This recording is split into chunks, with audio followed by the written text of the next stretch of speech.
PM Modi ने social media पर लिखा है कि जघन्य अपराध की कड़ी निंदा करते हैं। जो पीड़ित परिवार हैं उनके प्रति हमारी संवेदना है। दुखद समय में भारत रूस के साथ है। नाज़रीन, रूस के सदर पुतिन ने इंडिया के प्राइम मिनिस्टर नरेंद्र मोदी को रूस के साथ खड़े होने पर सराहा। उन्होंने कहा कि हिंदुस्तान को कोई नहीं डरा सकता। बड़ी खबर, रूस के मॉस्को से जहां हुए आतंकी हमले की जिम्मेदारी आतंकी संगठन इस्लामिक स्टेट यानी IS ने ली है। मॉस्को टाइम्स ने दावा किया है कि टेलीग्राम पर उन्हें ये जानकारी मिली है कि इस्लामिक स्टेट अलहदा एक टेररिस्ट ऑर्गेनाइजेशन थी। वो एक दहशतगर्द मुल्क बनता चला जा रहा है और बन चुका है almost. There is a popular saying in India, दोस्ती से ज्यादा कुछ भी नहीं होता। There is nothing more important than friendship, a very precise characteristic of the trusted and friendly character of Russian-Indian strategic partnership। देखिए, एक चीज तो बड़ी क्लियर है कि भारत जो है उसको एक एडवांटेज है रशिया के साथ as a quad partner. Turkey का open support to Islamic State terrorists, खुला सपोर्ट है। अर्दोगान के दोनों बेटे अहमद और बिलाल दोनों सपोर्ट कर रहे हैं अपने बिजनेस के थ्रू पैसा देके। ये पहली चीज है, they are supporting the Islamic State. India और रशिया आपस में जो है बेस्ट रिलेशन बना रहे हैं, लेकिन पाकिस्तान का इतना रशिया के साथ जो है वो रिलेशन नहीं बन रहा, इसकी क्या वजह है? सर, पाकिस्तान के साथ रिलेशन नहीं बन रहा तो हमारी नाअहली है। मॉस्को से जहां पर क्रॉकस सिटी हॉल में फायरिंग और धमाके हुए, 40 शहरी हलाक, 100 से ज्यादा जख्मी हो गए हैं। 3 हमलावरों ने क्रॉकस सिटी हॉल में फायरिंग की, धमाके भी सुने गए। खबर है The US intelligence confirmed Islamic State's claim of responsibility। जय हिंद दोस्तों, जैसा कि आप लोगों को पता है, रूस में बहुत बड़ा हमला हुआ ISI यानी इस्लामिक स्टेट आतंकवादी ग्रुप की तरफ से। दोस्तों, प्रधानमंत्री नरेंद्र मोदी जी ने तत्काल व्लादिमीर पुतिन को सांत्वना दी और उन्होंने कहा इस आतंकवादी की हमले की भारत कड़ी निंदा करता है और जितना भी संभव सहायता होगा भारत रूस की जरूर करेगा अगर वो चाहते हैं। तो प्रधानमंत्री नरेंद्र मोदी जी ने सबसे पहले दुख जताया इस हमले पे। और दोस्तों, बताया जा रहा है कि ये जो ISI है, ये आतंकवादी संगठन है जिन्होंने हमला किया मॉस्को में, इसको लगातार तुर्की सरकार की तरफ से फंडिंग होती रही।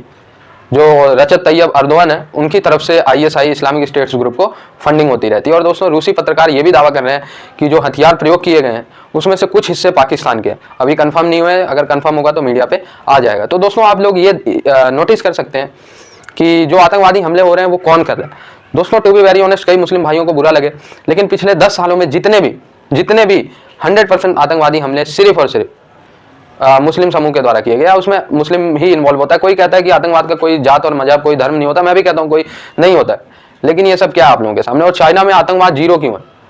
क्योंकि चाइना में मुस्लिमों के साथ क्या होता है पूरी दुनिया जानती है, और दुनिया में क्यों हो रहा है वो उत्तर आप लोग खुद दे दीजिए। एक ऐसा आतंकी हमला जो पूरी दुनिया को इस वक्त सकते में डाल चुका है, सन्न कर चुका है। रूस की राजधानी मॉस्को पर आतंकी अटैक हुआ है। नमस्कार। जिस दिन इंक्वायरी खुलेगी टर्की के खिलाफ, आपको ये पता लगेगा कि टर्की के फिंगरप्रिंट्स ऑल ओवर टेररिज्म है। मैं रिक्वेस्ट करूंगा जो लोग भी कह रहे हैं कि साहब टर्की हमें जाना है, देखिए टर्की जो है वो एक दहशतगर्द मुल्क बनता चला जा रहा है और बन चुका है ऑलमोस्ट। मैं आपको 3 कारण देता हूं, 3 वजूहात बताऊंगा जो मेरा पॉइंट प्रूफ करेगा। नंबर 1, टर्की का ओपन सपोर्ट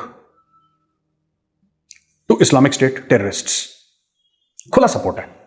अर्दोगान के दोनों बेटे अहमद और बिलाल दोनों सपोर्ट कर रहे हैं अपने बिजनेस के थ्रू पैसा देके। ये पहली चीज है, they are supporting the Islamic State which is the world's biggest terrorist organisation, और खुला सपोर्ट कर रहे हैं, उनको राहदारी दे रहे हैं। राइट, पहली चीज। सबका चेक करिए पासपोर्ट। जो अंग्रेज इस्लामिक स्टेट के लिए लड़ना चाहता है उसको वीजा कहां से मिलता है? पहले वो सबसे पहले आता है तुर्की से जाता है, फिर वापस सीरिया लड़ने के लिए कहीं पे सबसे पहले आता है तुर्की। और तुर्की को क्या फायदा है? वही फायदा जो पाकिस्तान को है। जियो स्ट्रैटेजिक पाकिस्तान का एक जियो स्ट्रैटेजिक इंपॉर्टेंस है, तुर्की का जियो स्ट्रैटेजिक इंपॉर्टेंस है। वरना तुर्की कौन पूछ रहा है? तुर्की की इंपॉर्टेंस क्या है? तुर्की क्या बनाता है? कौन सा ब्रांड है तुर्की के पास? कितने पैसे हैं तुर्की के पास? कुछ नहीं है। तुर्की की लोकेशन, पाकिस्तान अपनी लोकेशन की खा रहा है, तुर्की भी अपनी। अगर पाकिस्तान वहां पे नहीं होता और पाकिस्तान लेटर से वहां पे होता जहां पे आज बांग्लादेश है, उदाहरण के लिए, कोई पूछता पाकिस्तान को? कोई नहीं पूछता। पाकिस्तान सिर्फ एक चीज की खा रहा है कि वो कहां पे सिचुएटेड है, बस, दैट्स ऑल। तुर्की भी उसी चीज की खा रहा है, वरना तुर्की की ऐसी कोई खास इकोनॉमी नहीं है। बहरहाल, पहला कारण यह था कि they are facilitating ISIS terrorists. उनको फंड कर रहे हैं, उनको फैसिलिटेट कर रहे हैं, उनको ट्रेन कर रहे हैं। और यही किरदार आपका दूसरे लेवल पे दूसरी टेररिस्ट ऑर्गेनाइजेशन के साथ आप देखेंगे कि वही किरदार आपका ईरान का है और मलेशिया उसी रास्ते जा रहा है। आपने जाकिर नाइक जैसा सांप जो पाल लिया, जो यही कहता है ना कि काफिरों को मारो, तो मैं तो दुश्मन समझता हूं जाकिर नाइक को, क्योंकि मैं काफिर हूं ना, मैं नॉन मुस्लिम हूं। तो अकॉर्डिंग टू जाकिर नाइक गौरव आर्या को मारना वाजिबुल कत्ल है। तो भाई अगर जाकिर नाइक ये बोलेगा कि मुझे मारना वाजिबुल कत्ल है, फिर भाई ऐसा तो नहीं है कि हम आपका स्वागत पान पराग से करेंगे जब आप आएंगे, तो हम भी आपका फिर ड्यू स्वागत करेंगे एज यू डिजर्व। तो ये तो पहली चीज हो गई। दूसरी बात, जो हम तेल की बात करते हैं कि साहब उन्होंने फिरौती से करा और ऐसे पैसा कमाया, तो तेल जो था उन्होंने बेचा। अर्दोगान का बेटा मिडिलमैन था, उसने खुद पैसे खाए। ये इतने बुरे लोग हैं, इन्होंने आतंकवादियों से भी पैसे खा लिए, उनको भी नहीं छोड़ा। इन्होंने इस्लामिक स्टेट से पैसे खा लिए और उसका मिडिलमैन बन गया अर्दोगान का बेटा अहमद, जो बड़ा वाला बेटा है, बिलाल छोटा है, अहमद वो बन गया मिडिलमैन।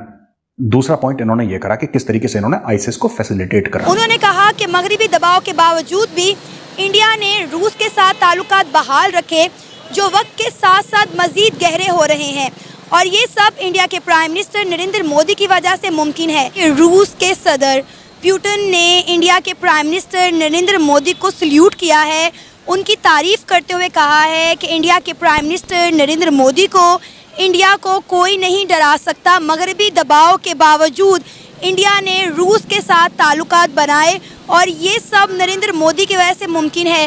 क्या कहना चाहेंगे कि रूस के सदर आज इंडिया के प्राइम मिनिस्टर नरेंद्र मोदी को ना सिर्फ सराह रहे हैं, उनकी पॉलिसीज़ की तारीफ कर रहे हैं, बल्कि उन्हें सल्यूट कर रहे हैं?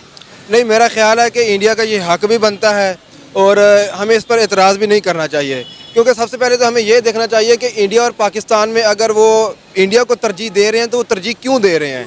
इंडिया की इकनॉमी की अगर हम सबसे पहले बात करें तो इकनॉमी उनकी जीडीपी जो है इस वक्त पाकिस्तान से दुगनी तिगनी ज़्यादा है। इसके अलावा अगर हम देखें, इस्लाम के नाम पे आज़ाद हुए, लेकिन आज भी हम जो है अपने इस्लाम को भी आगे नहीं ला सके। इंडिया जो है वो बेशक एक हिंदू मुल्क है, लेकिन उसने बाकी ममालिक के साथ सिर्फ एक पाकिस्तान को या एक मुसलमानों को छोड़ के उसने बाकी कंट्रीज़ के साथ बहुत अच्छा जो है ना काम किया है। तो रशिया आपको भी पता है, पूरी दुनिया जानती है वो कितना तरक्की याफ्ता मुल्क है। तो इस हिसाब से उनका बनता है रशिया का उन्हें सपोर्ट करना, क्योंकि एक तो इंडिया के पास ना सिर्फ हमारे पास तो है ना कि हम एटमी ताकत हैं, तो हमारे पास ये एक बहाना है कि जी नहीं जी हमें कोई डरा नहीं सकता। वो एटमी अगर हम एटमी ताकत हैं तो इस तरह के सिर्फ नाम के हैं, हम वो एटम धमाका जो है ना कर भी नहीं सकते किसी पे, लेकिन इंडिया के पास ये ताकत है। इंडिया एक बहुत अच्छा कंट्री है इस वक्त और रशिया का हक बनता है उसे सपोर्ट करने का। अगर वो एशिया, इसीलिए तो रशिया के सदर आज कह रहे हैं ना कि कोई मुल्क इतनी ताकत नहीं रखता कि नरेंद्र मोदी को या हिंदुस्तान को डरा सके। अब आप देखें, सिर्फ रशिया ही नहीं, कितने मुल्कों के और प्राइम मिनिस्टर हैं जो नरेंद्र मोदी के पैर छू के उनका इस्तकबाल करते हैं, उनके गले मिलते हैं। और आपको पता है नरेंद्र मोदी दुनिया में सबसे ज़्यादा पसंदीदा तरीन लीडर हैं। अब रूस के जो सदर हैं उन्होंने ये भी कहा कि वक्त के साथ साथ हमारे इंडिया के साथ ताल्लुकात गहरे होते जा रहे हैं और ये मज़ीद ताल्लुकात बढ़ेंगे, और ये सिर्फ और सिर्फ नरेंद्र मोदी की वजह से मुमकिन है। जी देखिए ना, अब आज रशिया ने तारीफ़ कर दी है। कुछ साल पहले जो है अमेरिका इसके जो है तलवे चाट रहा था इंडिया के। अमेरिका जैसा मुल्क इसका तलवे चाट रहा है। इसके बाद फिर आप देखें इसराइल जो है वो पूरे कंट्री से, पूरे दुनिया के ममालिक से एक तरफ होकर इंडिया के साथ मुआहिदा कर रहा है। तो दोस्तों, प्रधानमंत्री नरेंद्र मोदी जी ने दुख जताया और इस्लामिक स्टेट्स आतंकवादी ग्रुप का सारा फंडा आप लोगों को समझ आ ही गया होगा। आया सामने बताया जैसा कि तुर्की की तरफ से इनको लगातार फंडिंग होती रहती। तुर्की फंडिंग करता है, इसी तरीके से पाकिस्तान भी कई आतंकवादी ग्रुपों को फंडिंग करता रहता है। यानी इस्लामिक रेडिकलाइजेशन को 2 ही 3 देश तो फंडिंग करते हैं। ठीक है दोस्तों, ये मालदीव टाइप के देश, पाकिस्तान टाइप के देश, तुर्की टाइप के देश, यही देश हैं जो पूरे दुनिया को हमेशा परेशानी में देखना चाहते हैं। यही देश है। ठीक है दोस्तों, अब बताओ 100 से भी आंकड़ा ऊपर जा सकता है। जिस तरीके से अंधाधुंध गोलियां चलाई गई, ब्लास्ट हुआ, तो काफ़ी मतलब दुखद घटना है। रूस हमेशा भारत के साथ खड़ा रहता है ऐसे मामलों में, तो पूरा भारत आज रूस के साथ खड़ा है और हर संभव सहायता भारत करेगा अगर रूस की तरफ से एक भी इशारा मिलता है। मोदी जी ने जैसा ट्वीट करके बता दिया है। और दोस्तों, मेरे हिसाब से तो कहीं अगर इसमें पाकिस्तान का अगर इन्वॉल्वमेंट मिलती है, पाकिस्तानी हथियारों की इन्वॉल्वमेंट मिलती है, तो पाकिस्तान के साथ तो बुरा होगा ही। और तुर्की के साथ देखते हैं भाई अब रूस क्या एक्शन लेता है, क्योंकि अब रूस का भी स्ट्रेंथ उतना नहीं रहा है।